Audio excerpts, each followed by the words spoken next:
இவன் லாக்டவுனில் சாப்பாடு இல்லாமல் அங்கங்கே தவிச்சிட்டு இப்போ தான் ஒரு மாதுளை பழத்துக்கு போட்ட உடனே கேட்ச் பண்ணி பிடிச்சி சாப்பிட்டுட்ருக்கான்.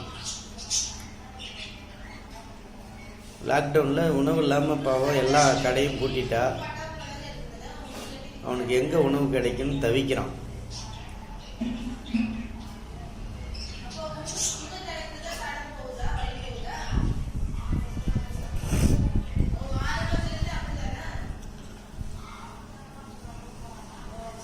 அது பொறுமையாக உட்காந்து அது கொடுத்தோன்னே ரொம்ப நேரம் பசியாக இருந்திருப்பான் போல்.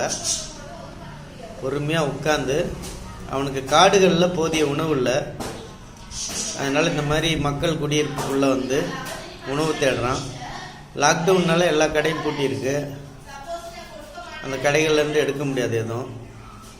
அதனால் வீடுகளுக்குள்ளே போகிறான். எல்லா வீடுமே மோஸ்ட் ஆஃப் த ஹவுஸ் எல்லாமே லாக் பண்ணி உள்ளே தான் இருக்காங்க. உணவு இல்லாமல் நிற்கிறான்.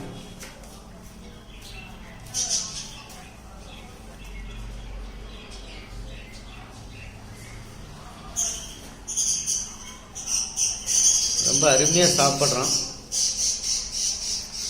அந்த மாதுளம்பழத்தை அழகாக பிச்சு ஒரு சின்ன பீஸ் கூட கீழே விழுந்தால் அந்த பீஸை கூட எடுத்து சாப்பிட்றோம். இதை இன்றைக்கி குழந்தைங்களுக்கு நம்ம கற்றுத்தரணும், சாப்பாடை சிந்தாமல் சாப்பிட்ணுன்றத. ஏன்னா பாருங்கள், ஒரு பருக்க கீழே விழுந்தால் கூட எடுத்து அதை மறுபடியும் வாயில் போடுறான்.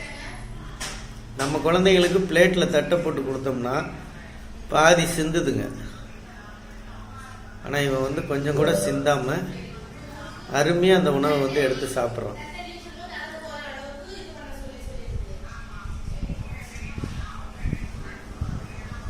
It's a great thing. நல்ல இது போன்ற மிருகங்களை எங்கே பார்த்தாலும் அதுகளுக்கு உணவுகளை நம்ம வந்து கொடுக்கணும், ரொம்ப முக்கியம்.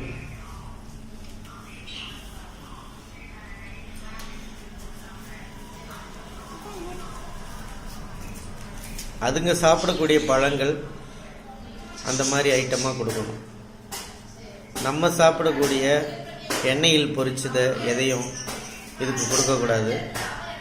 இயற்கையான உணவை வந்து இந்த மிருகங்களுக்கு கொடுத்தா அதுங்களும் ஹெல்த்தியாக இருக்கும், காடுகளும் வளரும், என்விரான்மெண்ட்டும் நல்லாயிருக்கும்.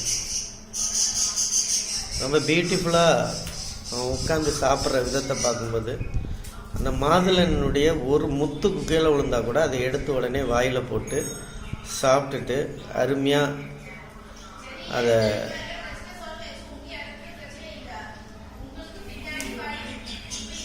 அழகாக சாப்பிட்றத நம்ம பார்க்குறோம்.